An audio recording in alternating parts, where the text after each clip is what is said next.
This is one of those internet stories that nobody's going to believe. It's another one of these that's impossible stories. And all I can say is, impossible or not, this is exactly how I remember it. I guess this was somewhere in the mid 80s, in 1985 maybe. And I was living in the Lower East Side of New York City. That morning, I was reading the paper and having a cup of coffee, as I did pretty much every morning. And for some reason, I guess it caught my eye, there was the astrology section of the paper. I guess I was reading the Daily News or the New York Post. Because I'm pretty sure the New York Times doesn't have an astrology section. And it said I was going to meet somebody very important that day. And I was annoyed with myself for even reading the astrology section because I realize how silly that is. But it's one of those distractions that you do. Okay, fine, whatever. But it did stay with me that seemed like a very specific prediction, especially for an astrology column where everything is always general and elusive and unspecific. To say you will meet somebody important in your life today, I thought, well, that's a bit risky to claim because it's probably not going to happen to 99.99% of everybody who reads this column. Anyway, I forgot about it. Well, later that day, I went to the Samuel Weiser bookstore.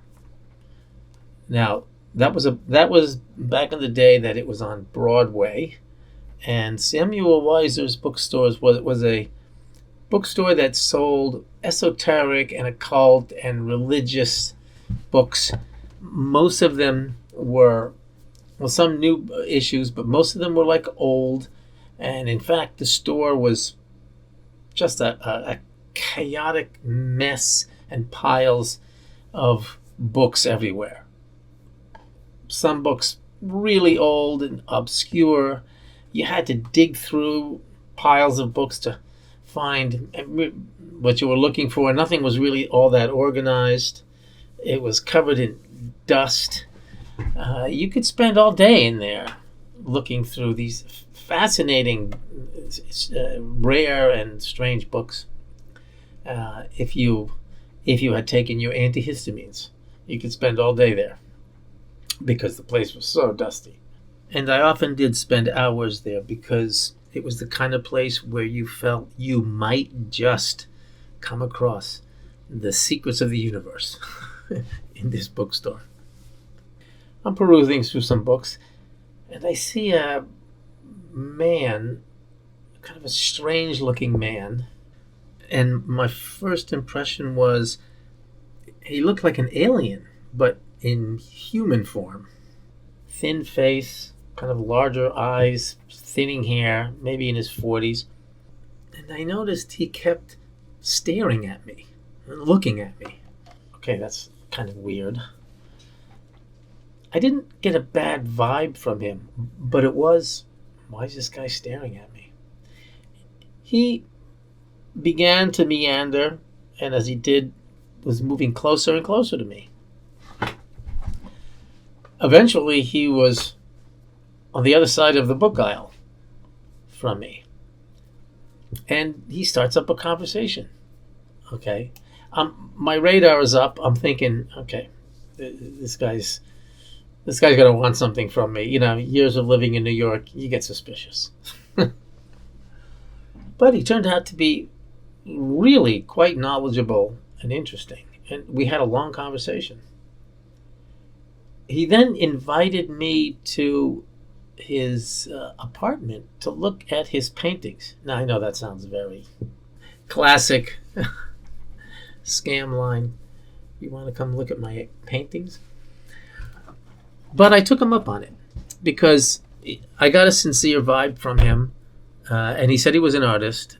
And he had, at the time, I was very into Kabbalah stuff and similar things, and most of his paintings were on related themes.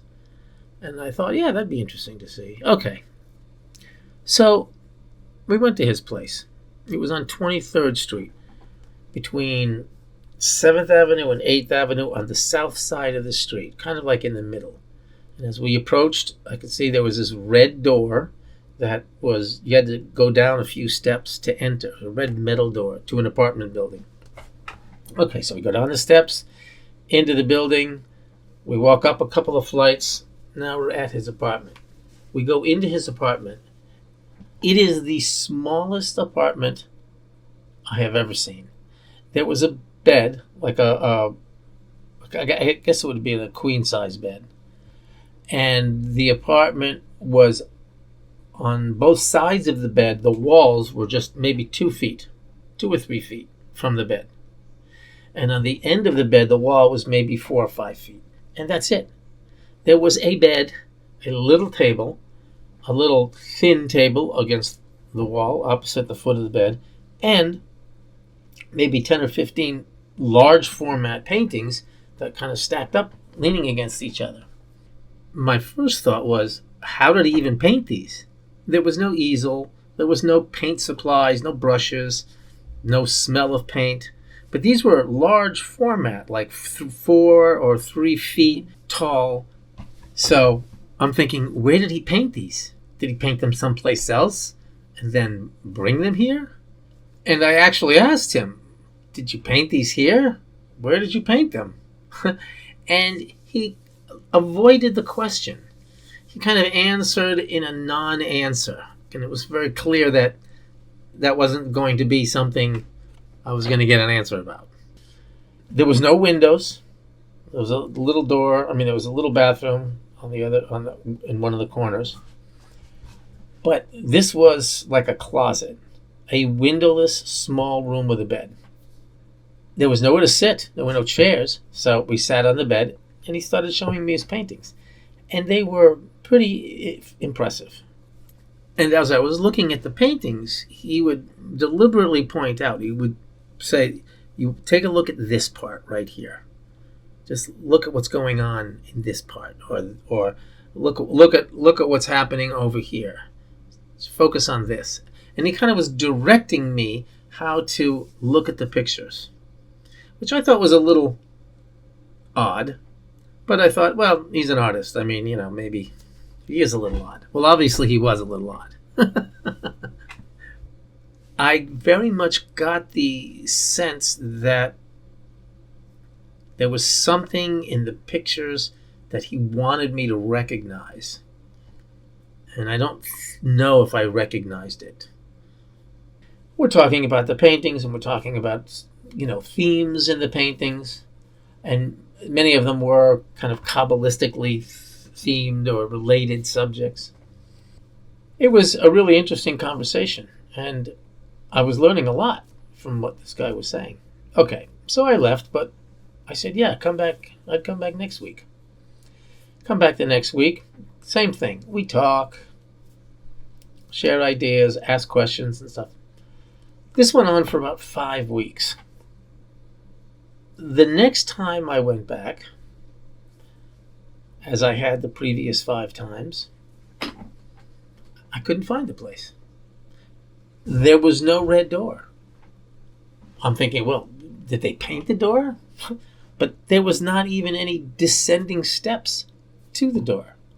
I checked, I was on the right street, 23rd Street, kind of hard to, that's a major street in New York City, kind of hard to mistake that for another street.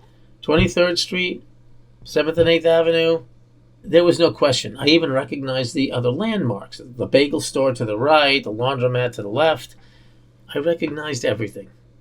I was definitely at the right place, but there was no door, and there was no descending steps to the door.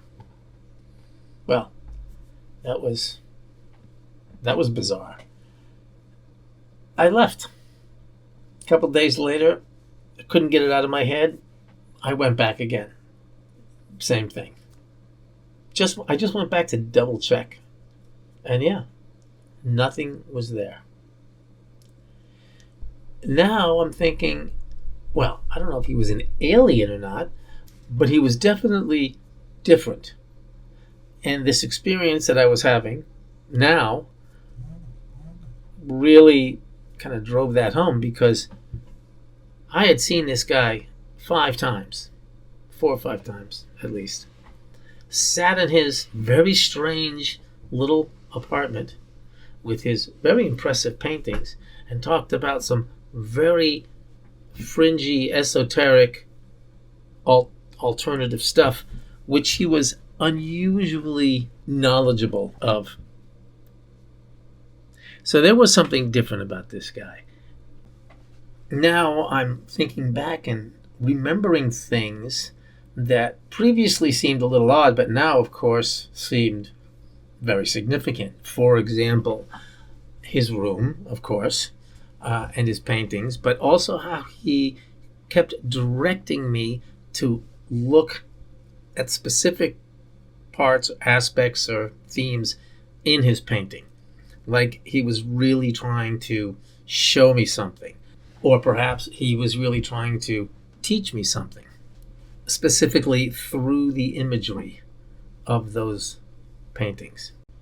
I also thought back to that, at the time, meaningless astrology claim that I was going to meet somebody very important in my life today. What I wish I had done now is gone back and reread that. Because now I suspect that if I were to go back and read that same column today or after that experience, I'll bet it wouldn't say that. I mean, apparently reality is really flexible that way. at least that was the way I was thinking at that moment. And of course, the overriding, unanswerable question is why? Why me? And what was I supposed to be learning? I mean, I'm trying to come up with some theory, some idea, some possibility of how this could make sense. But the reality that the place just disappeared was undeniable.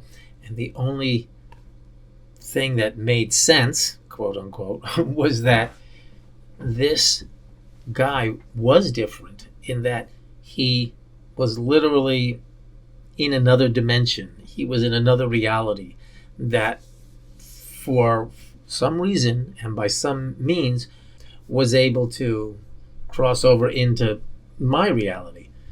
I don't know if he orchestrated that. I suspect that's probably the case. Why? It has remained a mystery since then. But the facts are the facts. And they all point to something that's impossible. Anyway, that's that story.